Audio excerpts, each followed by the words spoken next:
Hey, it's Jake from Three Lost Dogs, and as I start recording on this, there is a massive piece of construction equipment being brought into my yard because they're installing fiber optic internet in our neighborhood. We're very excited about it, but if you hear construction noise, that's why. So anyway, what was I talking about? In our work with new puppy parents and rescue dog adopters, we've identified some experiences that almost everyone goes through, but almost no one expects. These experiences are so common, they're almost rites of passage, but many of our students report being completely blindsided by them. And this isn't their fault. I mean, for whatever reason, these things either don't get talked about very much, or if they do, it's just that the reality of them is hard to truly understand until you're in the thick of it. And because these things are so unexpected, they can make people go, oh shit, either I have a really bad dog or I'm doing everything wrong because it shouldn't be like this, right? And that's just not the case. So here's a heads up on some quote unquote unexpected new dog challenges that you can actually totally expect and prepare for. Because if you can prepare for them, you can survive them. Number one, that thing where your mental health takes a hit, everything sucks, and you kind of hate the dog. You wanted this dog. You dreamed of the day you could get this dog. So why are you suddenly so sad now that you have them? You sometimes wish you could get rid of the little monster, even though you never thought you would be the kind of person who would get rid of their dog. This is a little something we like to call the what the bleep was I thinking phase. It usually happens between day 2 and 14, but it can pop up at any point during the first 3 months. It can be triggered by the other challenges that we'll talk about today, but it can also happen when there are no real problems, when there are no behavior issues. A lot of people report the feeling of nothing is going wrong, but I just can't take it anymore. This feeling is your brain's response to a big life change. Your routine has been screwed up, you don't get much sleep, you're doing a lot of new things like dog training that maybe don't come naturally. You might miss the life you've had before. So your brain hits the panic button.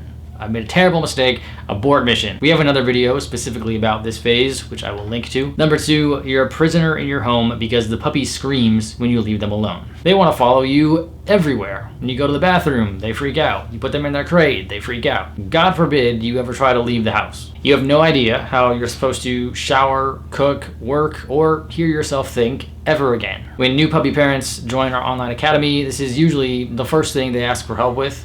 It seems to be one of the biggest causes of that, oh crap, I've made a huge mistake feeling. Because no one expects the intensity with which their adorable little puffball will absolutely lose their mind when left alone for 2 seconds. It can create a real sense of claustrophobia, and it might make you assume that your puppy has separation anxiety. And sure, that's a possibility. Some dogs do have anxiety disorders, but it's more likely that your puppy is just showing normal behavior for the developmental phase they're at. Babies of all species are programmed to stick close to their guardian. It would kind of be weird if your puppy didn't want to follow you everywhere.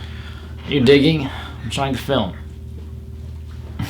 Number 3, bedtime is the worst and sleep deprivation is no joke. You knew you'd have a few sleepless nights, but this dog turns into a crazy person at bedtime, takes forever to settle down, and in the morning they're up bright and early wanting your attention, which is super annoying, I know. But your puppy is used to sleeping in a pile with her mom and litter mates, and if you adopted an older dog, they might have spent time alone in a shelter kennel for weeks or months, so it's no surprise that both groups are not exactly fans of bedtime. Number 4, puppy play biting is not at all what you thought it would be. Like, not at all. You knew there would be some puppy biting, and you weren't concerned. I mean, how bad could playful mouthing from a 10-pound ball of fluff actually be? Yeah.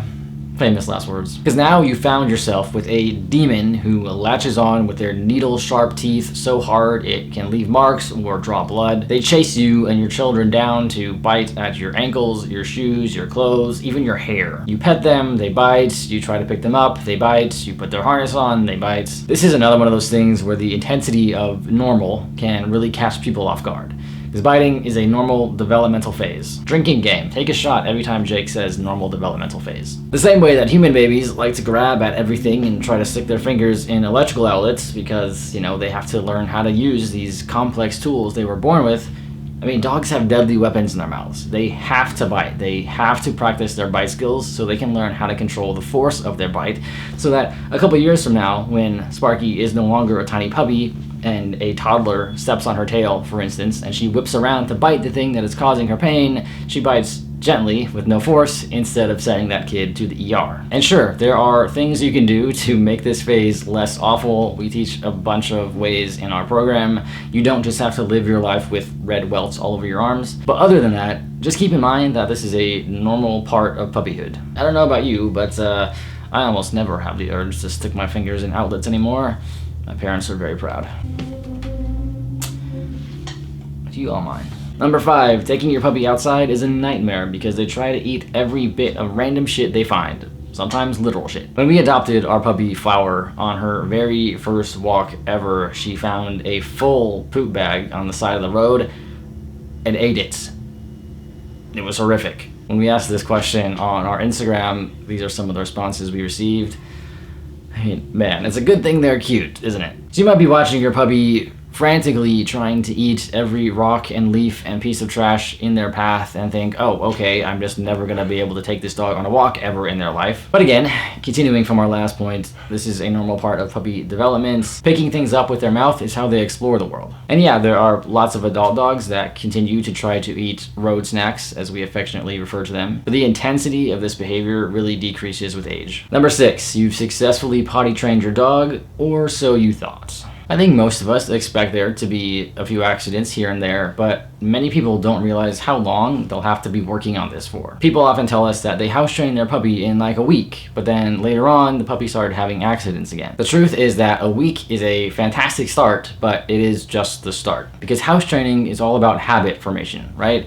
Which takes months. Even after a few months straight of no accidents, puppies can regress once they hit adolescence. And you might adopt an older dog thinking that they'll already be house trained, but that isn't always the case, even with dogs who were house trained in their previous life. Time spent in shelter kennels and being in a completely new environment with a totally new routine can mean that even grown-up dogs need at least some level of house training. Number 7, your other pets hate the new dog and you're being eaten alive by guilt. If you get a puppy or a young dog when you already have an older dog or cat at home, I can almost guarantee that 3 things are going to happen. Number 1, that puppy is going to constantly harass the other pet. Jumping on them, biting, chasing, trying to get them to play. 2, that other pet is going to seem stressed out and overwhelmed, maybe even depressed. Your cat might start hiding under the bed all day or having accidents outside that litter box. And 3, you're gonna freak out. You're gonna say very mean things to yourself like, oh my god, why would I do this to my poor beloved dog and or cat? I am the worst person in the world. And you're gonna want to rehome that puppy immediately. We've seen this happen over and over again with our clients and with our own dogs. For a while there, it was like the #1 topic of discussion in our monthly Zoom sessions with our Academy members, so we actually ended up making an entire module on it for our program. And yeah, you're not imagining it, your other pet probably is kind of bummed out and overwhelmed because, as you have seen, puppies are really annoying. So your poor dog or cat has been thrown for a loop and they need some time to adjust. It doesn't mean that they're gonna be miserable forever or that you've made a terrible mistake. Of course, you do have to be intentional about what happens over the next couple months. If these animals have repeated negative interactions, that won't really lead to them having a great relationship when the puppy is older. But just wanted to make you aware that even though this might feel like the end of the world in the moment, it's really not. There's lots of things you can do, so you can tell your brain to stop with the panic button. So there you go, 7 unexpected experiences that you can totally expect when you get a new dog. If you've been through any of these, let us know in the comments. And yeah, thanks for watching. We'll see you next time.